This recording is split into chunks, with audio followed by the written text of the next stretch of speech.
Did you know that every 3 minutes a child is born with a cleft lip or a cleft palate? Every 3 minutes. According to the Operation Smile charity and the CLAPA, this turns out to be 1 in every 700 births. Hello everyone, my name is Christina McKay, and thank you for being here today. In this speech, I will use the problem-solution organization pattern to share with you the effect that you can have by donating to such an important cause.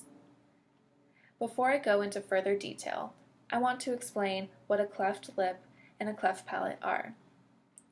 A cleft lip is a gap on the upper lip that didn't fully develop during the early stages of pregnancy.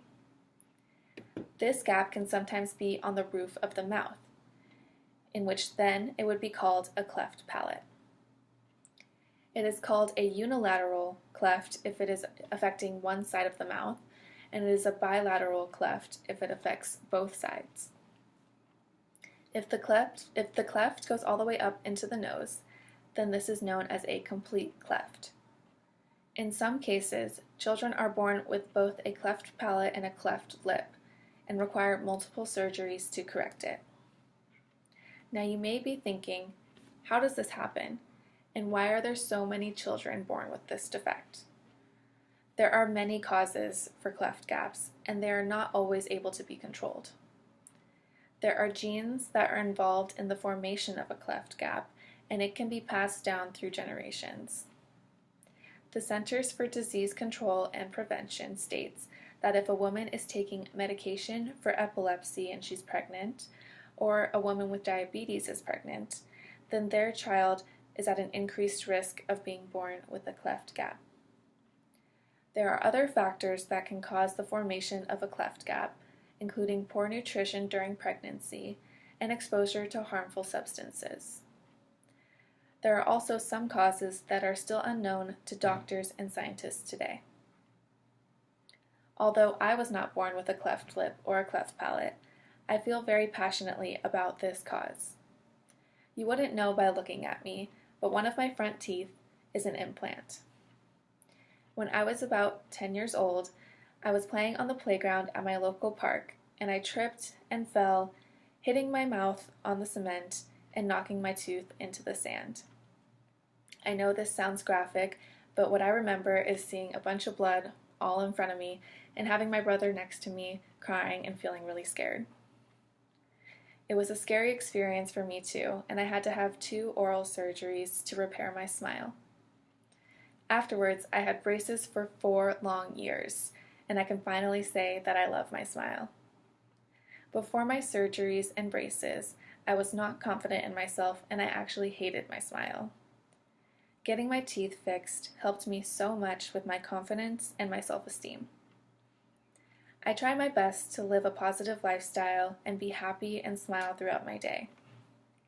I know how much a smile can change your perspective, and by helping the children with cleft gaps, you can make them feel more confident about themselves too. Treatment for a cleft lip and a cleft palate are necessary for the child's survival. If left untreated, they can suffer from many life-threatening infections.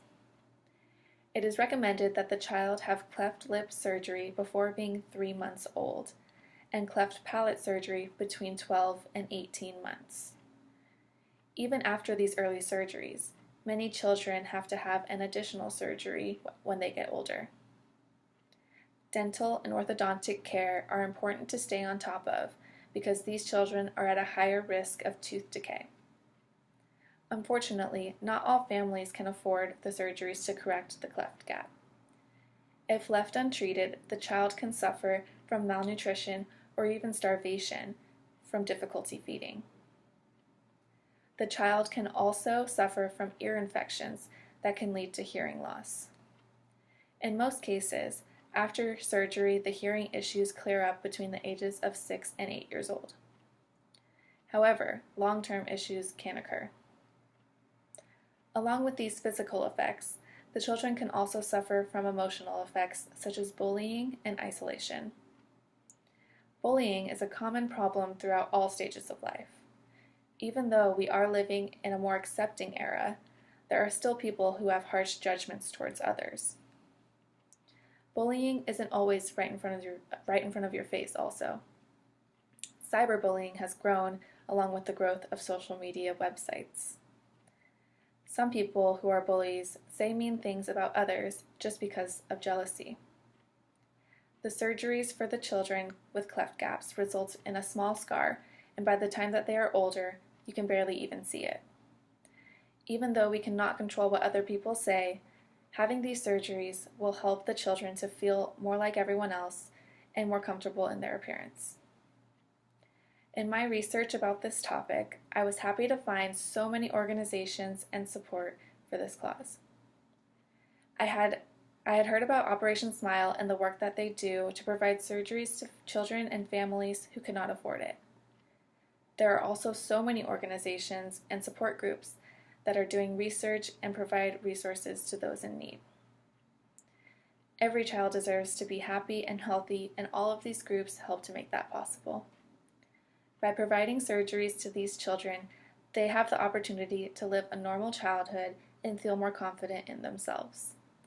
I know that my life was changed completely after healing from the surgeries, and I know that these organizations bring so many smiles to children and families. We have so much to be grateful for, and everyone deserves to be smiling every day. Thank you.